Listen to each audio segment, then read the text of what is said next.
Bollywood star hero Ranveer Singh ప్రధాన పాత్రలో ఆదిత్య ధర్ దర్శకత్వంలో వచ్చిన ప్రతిష్టాత్మక చిత్రం దురంధర్ వివాదాల్లో చిక్కుకుంటోంది. ఇప్పటికే స్క్రిప్ట్ చోరీ ఆరోపణలతో ఇబ్బందులు ఎదుర్కొంటున్న ఈ చిత్ర నిర్మాతలు ఇప్పుడు మరో చిక్కుల్లో పడ్డారు. ప్రముఖ నిర్మాణ సంస్థ త్రిమూర్తి ఫిల్మ్స్ దురంధర్ చిత్ర బృందంపై కాపీరైట్ ఉల్లంఘన కింద దావా వేయడం బాలీవుడ్ వర్గాల్లో సంచలనంగా మారింది. త్రిచి టోపీవాలే అనే పాట చుట్టూ ఈ వివాదం తిరుగుతోంది. 1989లో త్రిమూర్తి ఫిల్మ్స్ బ్యానర్పై వచ్చిన బ్లాక్బస్టర్ సినిమా త్రిదేవ్లోని ఈ సూపర్ హిట్ పాటను దురంధర్ చిత్రంలో అనధికారికంగా ఉపయోగించుకున్నారని ఆరోపణలు కూడా వస్తున్నాయి. తమ అనుమతి లేకుండా కనీసం క్రెడిట్స్ ఇవ్వకుండా ఈ పాటను వాడుకోవడం కాపీరైట్ చట్టాల ఉల్లంఘన అని త్రిమూర్తి ఫిల్మ్స్ వాదిస్తోంది. ఈ మేరకు ఆదిత్య ధర్ మరియు చిత్ర నిర్మాణ సంస్థపై న్యాయస్థానంలో దావా దాఖలు చేశారు. సవ్యసాచి సినిమాతో కెరీర్ స్టార్ట్ చేసిన ఈ అమ్మడు ఆ తర్వాత మిస్టర్ మజ్ను సినిమాలో నటించింది. ఈ రెండు సినిమాలు నిధికి ఆశించినంత విజయాన్ని ఇవ్వలేదు. ఇలాంటి టైంలో పూరి జగన్నాథ్ ఎస్మార్ట్ శంకర్ మూవీలో ఛాన్స్ ఇచ్చారు. ఈ సినిమా బ్లాక్ బస్టర్ అవడంతో నిధిపై అందరి దృష్టి పడింది. హీరో సినిమాలో నటించింది. ఈ మూవీ ఆకట్టుకోలేదు. ఆ తర్వాత పవర్ స్టార్ పవన్ కళ్యాణ్తో హరిహర వీరమల్లు సినిమాలో నటించే లక్కీ ఛాన్స్ సొంతం చేసుకుంది. అలాగే పాన్ ఇండియన్ స్టార్ ప్రభాస్కు జంటగా రాజసాబ్ మూవీలో నటించే ఛాన్స్ దక్కించుకుంది. ఈ రెండు సినిమాలు దశ మార్చేస్తాయి అనుకుంటే రెండు సినిమాలు ఫ్లాప్ అయ్యాయి. దీంతో ఆఫర్స్ రావడం లేదు. అయితే సినిమా ఛాన్సుల కోసం ఎదురు చూడకుండా యాడ్స్, బ్రాండ్ ప్రమోషన్స్పై ఎక్కువగా దృష్టి పెడుతున్నట్టు కనిపిస్తోంది. ఇటీవలే ఆమె పలు కమర్షియల్ ప్రకటనలు, brand endorsements, social media promotions ద్వారా ప్రేక్షకుల ముందుకు వస్తున్నారు.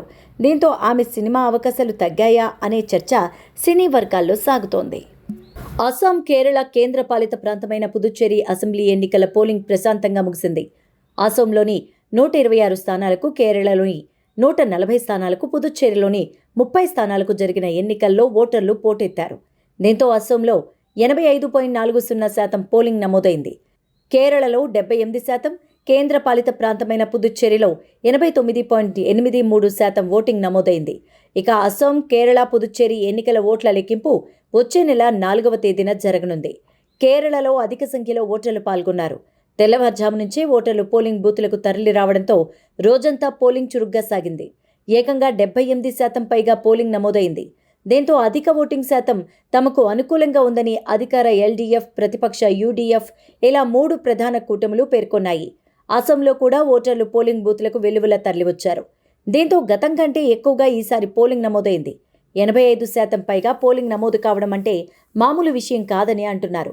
ఇక పుదుచ్చేరి అసెంబ్లీ ఎన్నికల్లో అత్యధిక ఓటింగ్ శాతాన్ని నమోదు చేయడం ద్వారా చరిత్ర సృష్టించింది.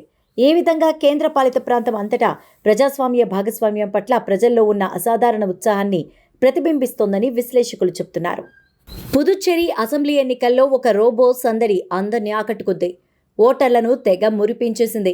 రండి రండి, ఓటు వేయండి, మీ ఓటు మీది, దొంగ ఓటు నాపై అంటూ ఓటర్లలో ఉత్సాహం నింపేందుకు వీలుగా ఎన్నికల అధికారులు ఈ వినూత్న ప్రయోగాన్ని చేశారు.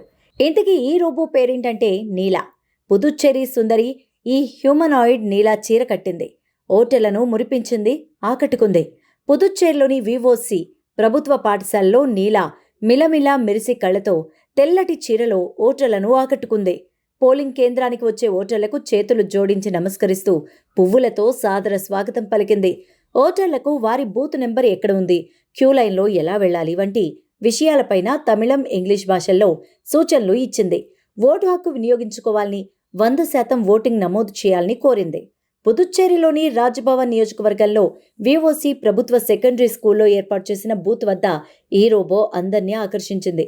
స్కూల్లో ఏర్పాటైన మోడల్ బూత్లో చెన్నై నుంచి తెప్పించిన రోబో నీళ్లతో తాము చేపట్టిన ప్రయోగం విజయవంతమైందని జిల్లా ఎన్నికల అధికారి కులోత్తుంగన్ చెప్పారు. ఓటర్ల నుంచి మంచి స్పందన వచ్చిందని తెలిపారు. ఓటు వేసిన తర్వాత ఓటర్లతో కలిసి ఫోటోలు దిగుతూ సందడి చేసింది. Telugu cultural association golden jubilee వసంతంలోకి అడుగు పెడుతున్న వేళ హ్యూస్టన్లో ఈ ఏడాది ఉగాది ఉత్సవాలు ఘనంగా జరిగాయి. యువ గాయకులు అనిరుద్ సుస్వరం, మనోజ్ఞ బెల్లంకొండ తమ అతిథులను గాత్రంతో మంత్రముగ్ధులను చేశారు. సమాజ శ్రేయస్సు కోరే పెద్దలను, భావితరాలకు భాష నేర్పుతున్న తెలుగుబడి ఉపాధ్యాయులను ఈ సందర్భంగా ఉగాది పురస్కారాలతో సత్కరించారు. రచయిత చిట్టెన్రాజు, రవి తామిరిస, రాజశేఖర్ యలమంచిలి, రత్నపాప, దీప్తి పెండ్యాల, కళ్యాణ్ చివుకుల, రాజశేఖర్ చప్పిడి తదితరులు ఈ వేడుకకు విచ్చేసి తమ సందేశాలు అందజేశారు. ఉగాది పచ్చడి, శ్రీరామనవమి ప్రత్యేకమైన బెల్లం పానకం, రుచికరమైన విందు భోజనం అతిథులందరికీ మధురానుభూతిని అందించాయి. ఆగస్టు 7, 8 తేదీల్లో జరగనున్న స్వర్ణోత్సవ సంబరాల కోసం జితేందర్ రెడ్డి పర్యవేక్షణలో ఏర్పాటు చేసిన సన్నాహక కమిటీల పరిచయ కార్యక్రమం జరిగింది. ప్రస్తుత అధ్యక్షులు యాదగిరి రెడ్డి నాయకత్వంలోని ఎగ్జిక్యూటివ్ టీంకు ఆహుతులు అభినందనలు తెలిపారు.